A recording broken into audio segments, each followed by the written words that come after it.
There hasn't been this much attention paid to a recess since that late 90s cartoon by the same name. Remember that show? Well, here we are in the midst of an extended recess with the Idaho legislature. So who's going to ring that bell to end it? And what will happen when that bell is rung?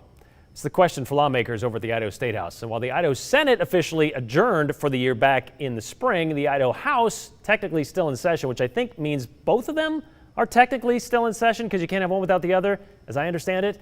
Well, before the end of the year, House leadership needs to call lawmakers back to adjourn for the year.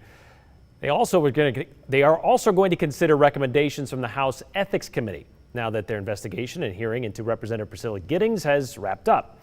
Some lawmakers are also calling for the legislature to come back as a whole to consider action in regards to private medical employers or any employers requiring their employees to get a COVID vaccine.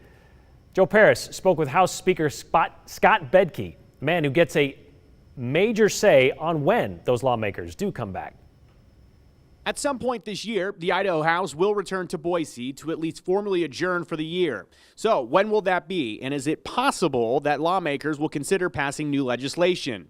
House Speaker Scott Bedke says that House leadership is currently weighing their options for a return before the end of 2021. People want to get finished with their vacations here in August. Then you have the Thanksgiving, Christmas time. We'll find a time there where we can come in as the original plan that we set back in May and close up the books. Bedke says there has been plenty of conversations about possibly coming back into session, but he does note an interesting consensus between lawmakers about the requirements to do that. I'm in receipt of a bunch of phone calls and emails from the members, and they would kind of like for us to follow the process that that will be on the ballot next November, which is when we get 60% of the House and 60% of the Senate wanting to come back in on a specific issue. Then critical mass is reached and we would come in. And that has not happened at this point. There's a lot of chatter, but there's no, but the threshold has not been met. As Bedke alluded to, Idahoans will get to vote next fall on whether they think Idaho lawmakers should be able to call themselves back into session for specific topics to consider. A topic some lawmakers have pushed recently is the decision by private medical employers to require their employees to get a COVID vaccine in order to maintain employment. Some Republicans have called for Bedke and House leadership to call lawmakers back to consider action on the topic, but Bedke says he doesn't think most Idahoans agree. If you were to take a poll, I'm sure, of Idahoans and ask them whether or not they wanted politicians in the middle of their private businesses, I think the answer would be no, and maybe more emphatically than that. Bedke says he understands there are lawmakers who personally disagree with the decision, but that lawmakers have a set role.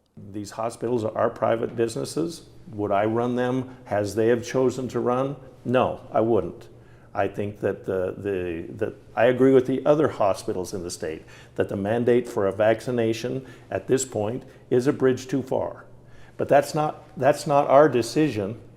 That is the administrators at those hospitals, the CEOs of St. Luke's and St. Al's and Primary Health. That is their decision, and it's between them and their employees. Some Republican lawmakers have asserted in recent days that because of the state and federal monies that hospitals receive, like Medicaid expenditures, that they're a quasi-public agency that should not be allowed to tie employment to vaccine status. They believe lawmakers need to return to address the situation. They're entitled to their narrative, but they're not entitled to the facts. And the facts is that there's a contract between the employer and the employee, and we've always stopped short of getting in the middle of that. And I believe that that's the best course forward. When the Idaho House does return this year, they will also consider recommendations from the House Ethics Committee to censure and remove a committee assignment from Representative Priscilla Giddings. The committee unanimously found that Giddings acted in a manner unbecoming of a lawmaker. For weeks, Giddings and her supporters, though, have directly said that they think Bedke and House leadership used the ethics investigation to hurt her run for lieutenant governor, a race that Bedke is also in. Simply put, Bedke says this is not the case, and that House leadership has stayed out of the situation per rules. We are completely removed from that, and we will have a vote just like the other members of the body, but we are outside of the process despite the allegations and assertions to the contrary. Those are completely false. That's a narrative that is not consistent with the facts, and I believe everyone knows that. But it makes great political theater. That's what you're seeing being played out. So we'll wait and see what happens with the House. But there are two chambers in the legislature. So what do we know about the Senate? So the Senate did sine die for the year officially. So they're essentially done for the year. But I asked Speaker Bedke if there's a situation where if for some reason the House came back and they got into new business and they started drafting up new legislation and they were to pass it, what would happen since the Senate has gone home? Well, there's an opinion that if for some reason the House brought up new business, which they're not expected to, and they did pass it and transmit it to the Senate, it's possible the Senate may have to come back and actually do something about it. So is the Senate done for the year? We believe so. Is it possible they are back?